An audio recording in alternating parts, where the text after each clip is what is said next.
Imagine waking up, feeling the weight of the world on your shoulders, and realizing that the power to lift it all lies right in the room you're standing in. That surge of possibility, that spark of confidence, is what I want you to feel right now. In the next 11 minutes, I'm going to walk you through 3 complete progressive calisthenic routines you can start today, plus a hidden tip that will shave weeks off your progress. No fancy equipment, no pricey memberships, just your body, a little space, and a plan that works for anyone. I remember the first day I tried to train in a tiny apartment during lockdown. The floor was covered in a cheap rug, the ceiling fan was the only thing moving, and the only weight I had was my own doubts. After 8 weeks of consistent effort, I could do a full-body push-up series I never imagined possible. That transformation taught me 2 things. Space is not a limitation, and consistency beats equipment every time. Today, I'm going to share exactly how you can recreate that success in your own home. First, let's talk about setting up your training zone. All you need is a clear area about 4 by 4 feet. Clear away any breakable items. Lay down a yoga mat or a towel to protect your joints, and keep a water bottle within arm's reach. This small defined space becomes your personal gym, a place where you can focus without distractions. Now we move into the warm-up, because a solid warm-up is the bridge between a sedentary day and a powerful workout. Start with arm circles. Big, controlled motions for 30 seconds forward, then 30 seconds backward. Follow with hip circles, moving each hip in a full circle for 30 seconds each direction. Add a cat-cow stretch, flowing between arching and rounding your back for 1 minute, feeling every vertebra wake up. Finish the mobility circuit with ankle rolls, 20 seconds each foot, clockwise then counterclockwise to prime the joints that will support your jumps and landings. Next, activate the key muscles you'll rely on. Spend 10 seconds doing scapular push-ups, keeping your arms straight and just moving your shoulder blades together and apart. Then transition to glute bridges for another 10 seconds, squeezing your glutes at the top. Feel the tension in those muscles.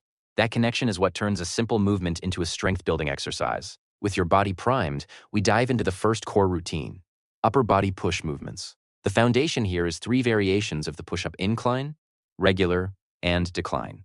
For the incline version, place your hands on a sturdy chair or a low table, keeping your body in a straight line.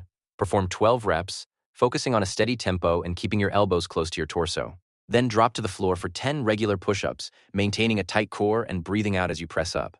Finally, elevate your feet on the same chair for 8 decline push-ups, which shift more weight onto your shoulders and upper chest. Rest for 30 seconds, then repeat the circuit 2 more times. Keep your hips level, your back flat, and remember to inhale on the way down and exhale on the way up. Common mistakes to watch out for include sagging hips, flared elbows, and not completing the full range of motion.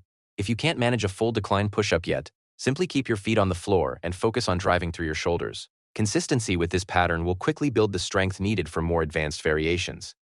Now let's balance that pushing power with pulling strength, using only what you have at home. A sturdy door frame pull-up bar works wonders, but if you don't own one, a thick towel draped over a closed door can serve as a makeshift strap for rows. You can also fill a backpack with books to add resistance for inverted rows.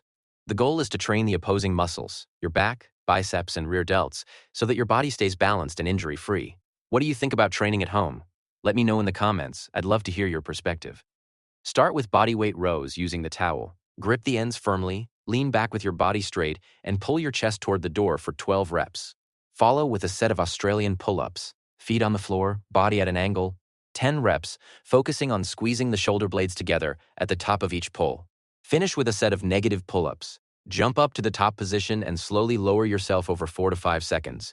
Repeating 8 times, rest for 30 seconds, then repeat the circuit 2 more times, always maintaining a tight core and controlled movement. After you've completed the pulling circuit, you'll notice a new sense of equilibrium in your upper body. The muscles that were once dormant are now firing, and you'll feel a subtle shift in how your posture carries you through the day. This balanced approach is the cornerstone of any effective calisthenics program, and it sets the stage for the leg-focused routines we'll explore next. If this is resonating with you, hit that subscribe button and give this video a like so we can keep building on these foundations together. Now that your upper body feels more balanced, it's time to bring the lower half into the equation.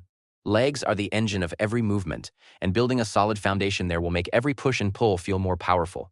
We'll start with a simple, space-friendly circuit that you can perform on any flat surface, then layer on variations that increase intensity without needing any extra equipment. First, clear a small area of about 4 feet by 4 feet, just as we did for the warm-up. Place a folded towel or a yoga mat to cushion your joints, especially your knees and wrists. Keep a water bottle within arm's reach and make sure the floor isn't slippery. With that said, let's move into the mobility primer for the hips and ankles.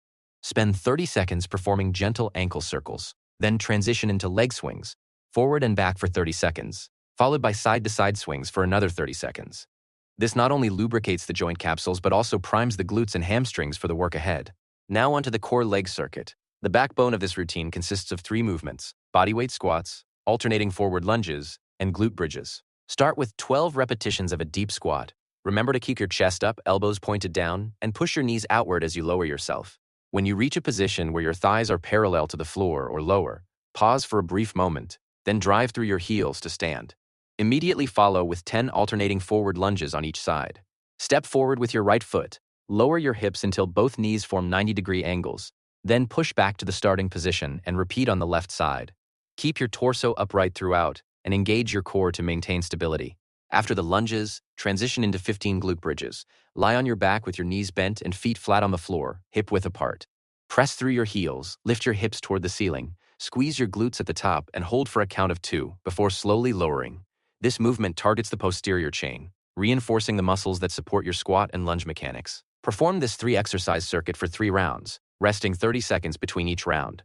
As you progress, you can increase the difficulty by adding a pause at the bottom of each squat, extending the lunge hold, or elevating your feet during the glute bridges. The key is to maintain strict form. A shallow squat or a collapsing knee can undermine the benefits and increase the risk of injury. Now let's talk about progression. Once the basic circuit feels comfortable, you can introduce plyometric elements to develop power. Replace the standard squat with a jump squat, focusing on an explosive upward thrust and a soft landing that absorbs the impact through your hips and knees.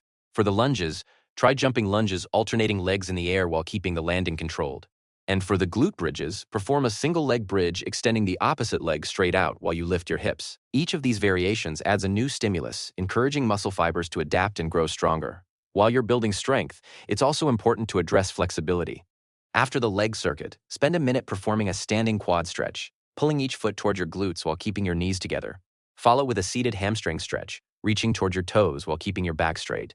Finally, do a hip flexor stretch by stepping 1 foot forward into a lunge position, dropping your back knee to the floor, and gently pushing your hips forward. Holding each stretch for 20 to 30 seconds will help maintain a healthy range of motion and prevent tightness that could limit future progress. At this point, you've covered the 3 pillars of a balanced home calisthenics routine: push, pull, and legs. To tie everything together, we'll finish with a full-body finisher that reinforces the coordination between all muscle groups. The finisher is a 5-minute AMRAP, as many rounds as possible of the following sequence: 10 push-ups, 10 bodyweight rows using the towel, 10 air squats, and 10 mountain climbers per side. Set a timer for 5 minutes and move through each exercise with minimal rest, focusing on smooth transitions and consistent breathing. This challenge not only tests the endurance you've built, but also gives you a tangible benchmark you can repeat week after week to track improvement. Now let's reveal the secret tip that will shave weeks off your progress and keep you motivated. The trick is to incorporate micro-progressions into every session. Instead of waiting until you can add a full extra repetition, add a tiny fraction of difficulty each workout. For example, during push-ups, place a small folded towel under one hand to create a slight incline, then switch hands the next day, gradually working toward a full decline. With rows, move the towel a few centimeters higher each session, increasing the angle of pull. For squats, hold a backpack filled with a few books, adding a few ounces of weight that you can incrementally increase. These incremental changes force your nervous system to adapt continuously, preventing plateaus and ensuring steady gains without the need for bulky equipment. If you've been following along, you've already taken the first step toward a sustainable, equipment-free fitness lifestyle. Remember that consistency is the most powerful tool you have. Aim for 3 to 4 sessions per week, alternating between the push-pull leg circuits and the full-body finisher, and you'll notice measurable improvements in strength, posture, and overall energy within a month. Keep a simple log, just a notebook or a phone note, where you record the number of rounds, any micro-progressions you added, and how you felt after each workout. Over time, that log becomes a visual reminder of how far you've come, and it fuels motivation on days when the couch feels tempting. Before we wrap up, I'd love to hear from you. What's been your biggest challenge when training at home? Have you discovered any creative hacks for making limited space work for you? Drop your thoughts in the comments below and let's start a conversation that can help everyone in this community grow stronger together. If you found any part of this routine useful, give the video a thumbs up. Your feedback lets the algorithm know that this content is valuable, and it helps more people discover these simple yet effective workouts. Finally, if you're ready to keep building on this foundation, consider subscribing and turning on notifications. That way you'll never miss the next episode, where we'll dive deeper into advanced calisthenics skills like handstand progressions, front lever basics, and how to integrate mobility flow into your daily routine. Thanks for sticking around, and remember, every rep you complete, no matter how small, brings you one step closer to the stronger, healthier version of yourself you're aiming to become. See you in the next workout. Stay consistent, stay curious, and keep moving.